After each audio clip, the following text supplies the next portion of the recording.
les états anxieux et les états dépressifs se maintiennent à un niveau élevé, donc depuis début novembre 2020 jusqu'à aujourd'hui. Depuis le début de la pandémie, vous avez peut-être éprouvé les peurs chroniques et les sueurs froides qu'on associe à l'angoisse ou le manque d'entrain et la fatigue qui accompagnent les états dépressifs.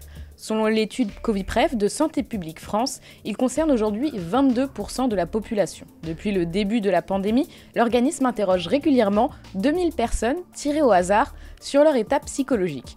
Nous avons rencontré Enguerrand Durosquois, qui est en charge de la prévention et de la santé mentale pour Santé publique France, pour faire un retour sur les grandes étapes de la pandémie et leur influence sur la santé mentale des Français.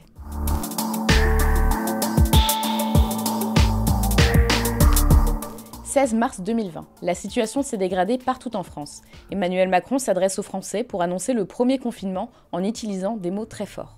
Nous sommes en guerre. Entre le 23 et 25 mars, Coviprev lance sa première vague d'enquête. 27% des personnes interrogées présentent des troubles anxieux, contre 13,5% avant la crise. Les états dépressifs grimpent à 20% contre 10% précédemment.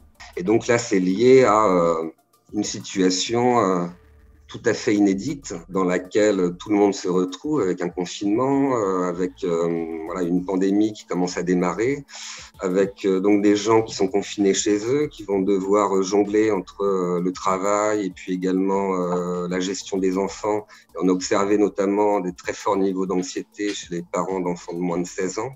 13 avril 2020, le président de la République présente un calendrier de déconfinement. À partir du 11 mai, nous rouvrirons progressivement les crèches, les écoles, les collèges et les lycées. La vague d'enquête Coviprev entre le 13 et 15 mai montre que le nombre de personnes présentant des troubles dépressifs baisse. Fin mai, 12% des Français déclarent des symptômes dépressifs contre 19% début mai.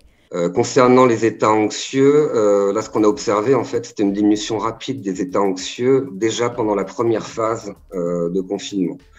Donc avec sans doute un effet d'habituation. Ensuite, finalement, les états anxieux sont restés relativement stables, mais il n'y a pas eu autant d'évolution sur les états dépressifs, qui eux ont très nettement évolué suite au déconfinement et suite à la levée du confinement.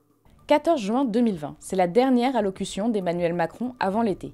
Il annonce les dernières mesures de déconfinement. Dès demain, tout le territoire donc passera dans ce qu'il est désormais convenu d'appeler la zone verte, ce qui permettra notamment une reprise plus forte du travail et la réouverture des cafés et restaurants en Île-de-France. Entre mi-juin et fin juin, les indicateurs sur la santé mentale continuent de s'améliorer. Les enquêtes Coviprev relèvent des états anxieux autour de 15% et des états dépressifs autour de 11%. Sans doute que, effectivement, à ce moment-là, on se dit la crise est passée, on va peut-être pouvoir revenir à une vie normale. Il y a la perspective des vacances également. Après, on n'observe plus d'évolution, c'est-à-dire que les indicateurs restent relativement stables jusqu'à la fin de l'été. 28 octobre 2020. Après avoir annoncé 2 semaines auparavant des couvre-feux dans les zones les plus touchées, l'exécutif annonce la mise en place d'un deuxième confinement. J'ai décidé qu'il fallait retrouver, à partir de vendredi, le confinement qui a stoppé le virus.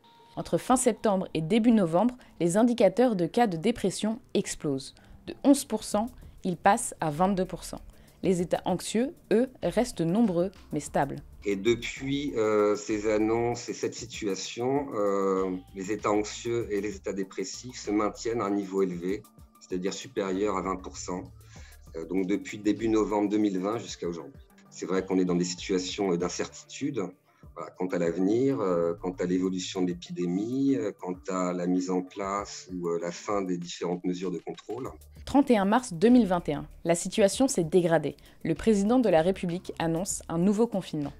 La crise sanitaire que nous traversons, cette épidémie de Covid-19, dure depuis maintenant plus d'1 an. Les écoles, collèges et lycées ferment, mais peu de choses changent pour la santé mentale des Français. 22% toujours éprouvent de l'anxiété. Une part identique présente des troubles dépressifs. Donc, concernant notre dernière vague d'enquête, il n'y a pas eu d'évolution significative par rapport à la dernière vague. Bon, on est plutôt sur un plateau, plutôt à la hausse, mais ce n'est pas significatif.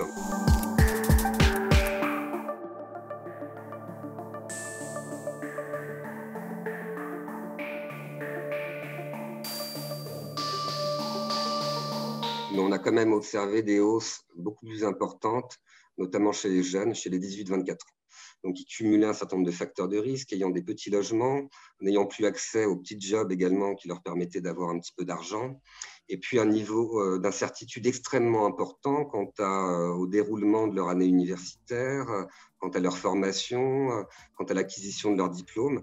Et donc c'est vrai qu'on a observé en particulier chez les 18-24 ans des hausses plus importante que sur le reste de la population. La réponse qu'on a voulu mettre en place était de faciliter l'accès de la population aux dispositifs, aux ressources disponibles en termes de santé mentale. Et en parler, c'est le premier pas et c'est la première étape vers une recherche d'aide. Le numéro vert d'information Covid, le fil info santé jeune ou encore le site d'information sur la santé mentale Psycom.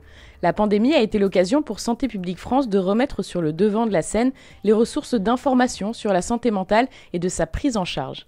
Car en France, le sujet est toujours tabou.